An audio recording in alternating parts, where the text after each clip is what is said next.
আসসালামু আলাইকুম। এমএসকে নিউজের রাতের সংবাদে আপনাদের স্বাগতম। আপনারা দেখছেন দিনের গুরুত্বপূর্ণ খবর দেশ ও আন্তর্জাতিক থেকে। আপনাদের সাথে আছি আমি রিজওয়ান মাহমুদ শামী। শুরুতেই জানিয়ে দিচ্ছি সংবাদ শিরোনাম। সরকারি সফরে সুইজারল্যান্ডের উদ্দেশ্যে রওনা হয়েছেন প্রধান উপদেষ্টা অধ্যাপক ড মুহাম্মদ ইউনুস। ডোনাল্ড ট্রাম্পকে শুভেচ্ছা জানালেন প্রধান উপদেষ্টা। আমরা কোনো দলকে নির্বাচন থেকে দূরে রাখার পক্ষে না, বললেন বদিউল আলম মজুমদার।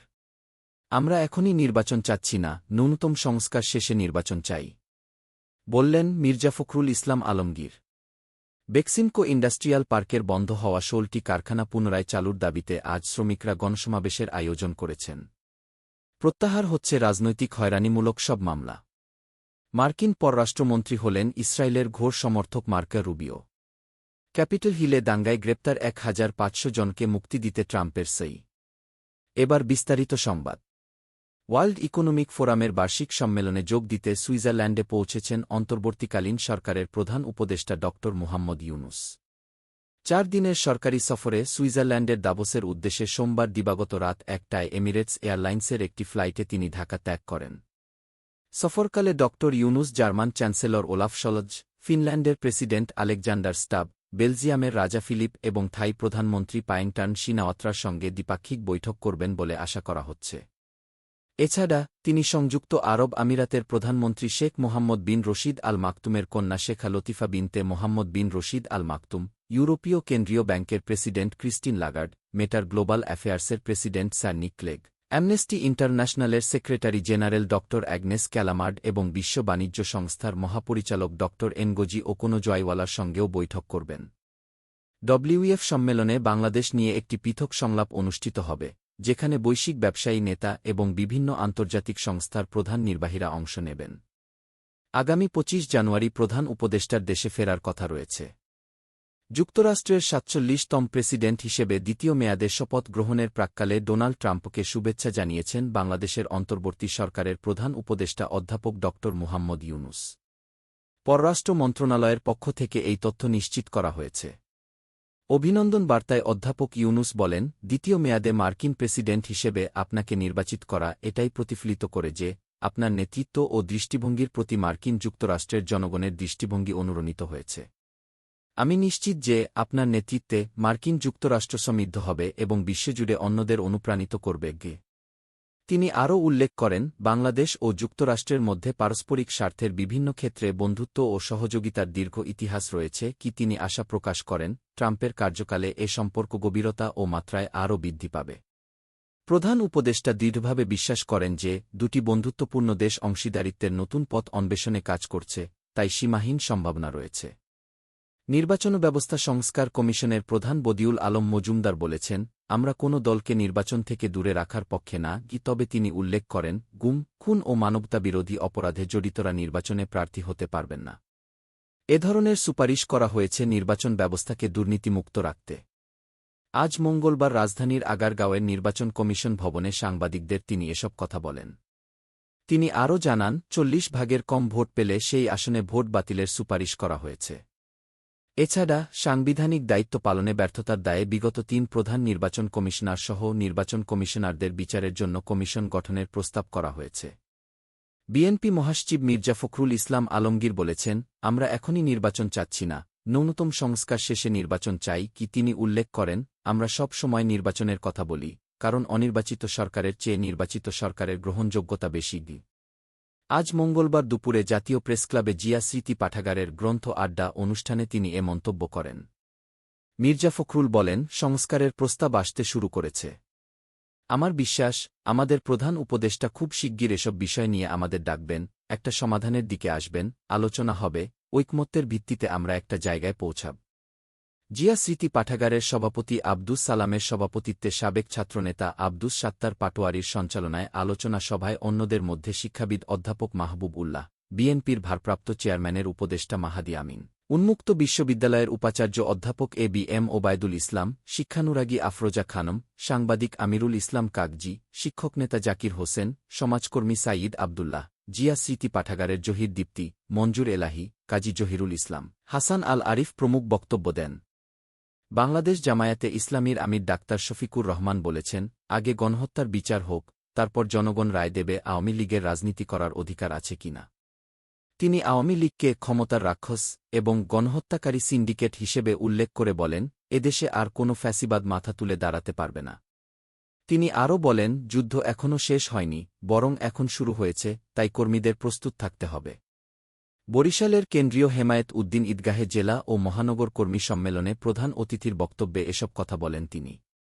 মহানগর জামায়াতের আমির জহির উদ্দিন মুহাম্মদ বাবরের সভাপতিত্বে সম্মেলনে উপস্থিত ছিলেন কেন্দ্রীয় সহকারী সেক্রেটারি জেনারেল রফিকুল ইসলাম খান, আব্দুল হালিম, মুয়াজ্জিন হোসাইন হেলাল, জেলা আমির আব্দুল জব্বার।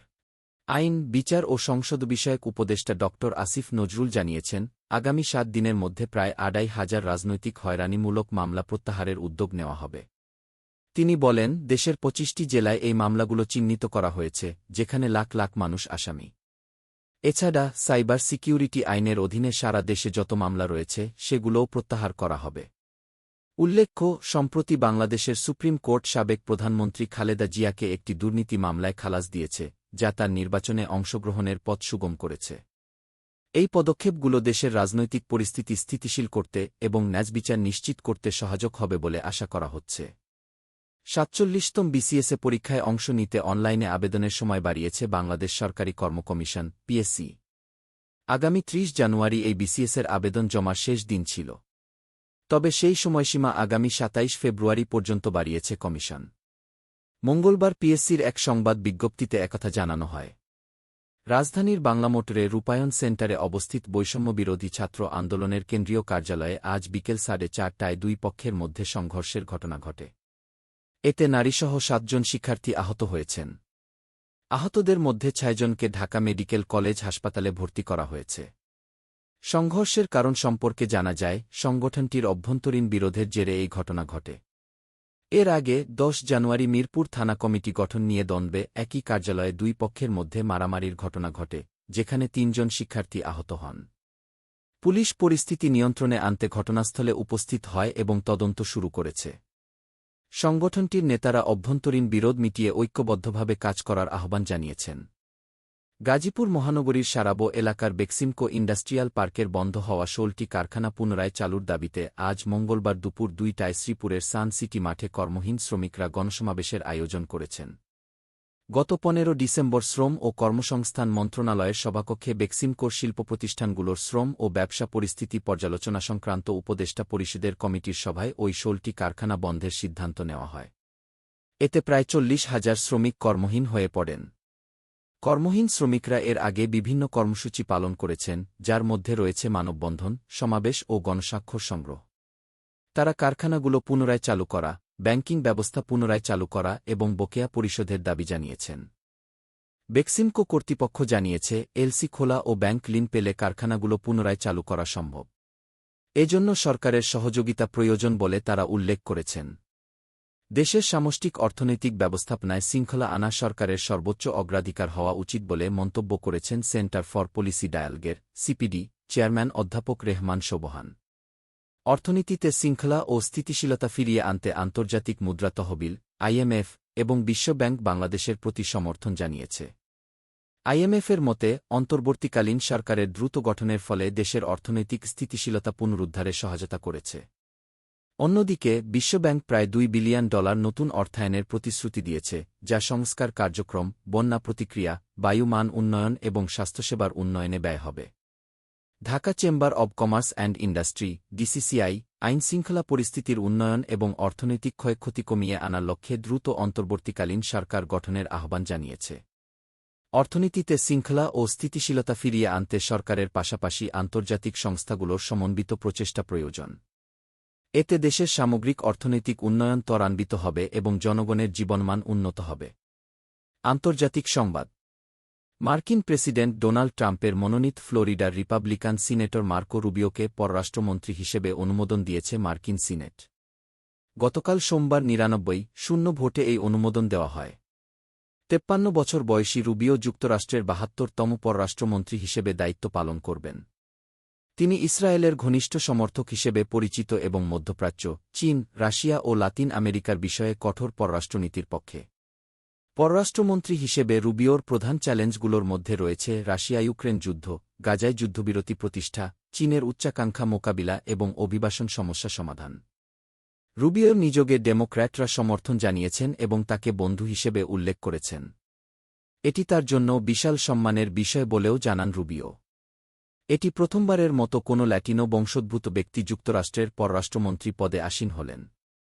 যুক্তরাষ্ট্রের ৪৭তম প্রেসিডেন্ট হিসেবে শপথ নেওয়ার পরপরই ডোনাল্ড ট্রাম্প ২০২১ সালের ৬ জানুয়ারি ক্যাপিটল হিলে দাঙ্গায় জড়িত প্রায় ১,৫০০ সমর্থককে ক্ষমা করেছেন। সোমবার প্রেসিডেন্ট হিসেবে দায়িত্ব গ্রহণের পর তিনি এই নির্বাহী আদেশে স্বাক্ষর করেন। ক্যাপিটল হিলে দাঙ্গার ঘটনায় জড়িতদের মুক্তি দেওয়ার প্রতিশ্রুতি ট্রাম্প পূর্বেই দিয়েছিলেন, যা তিনি প্রেসিডেন্ট হিসেবে শপথ নেওয়ার পরপরই বাস্তবায়ন করলেন।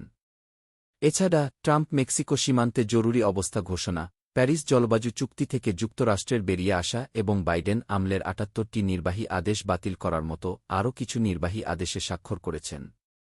খেলাধুলার সংবাদ। আসন্ন চ্যাম্পিয়ন্স ট্রফি ২০২৫-এর জন্য ভারতীয় ক্রিকেট বোর্ড, বিসিসিআই, তাদের জার্সিতে আয়োজক দেশ পাকিস্তানের নাম রাখতে আপত্তি জানিয়েছে। আইসিসির নিয়ম অনুযায়ী প্রতিটি দলের জার্সিতে টুর্নামেন্টের লোগো এবং আয়োজক দেশের নাম থাকা বাধ্যতামূলক। আইসিসির এক মুখপাত্র বলেছেন, প্রতিটি দলের দায়িত্ব হল নিজেদের জার্সিতে টুর্নামেন্টের লোগো যুক্ত করা।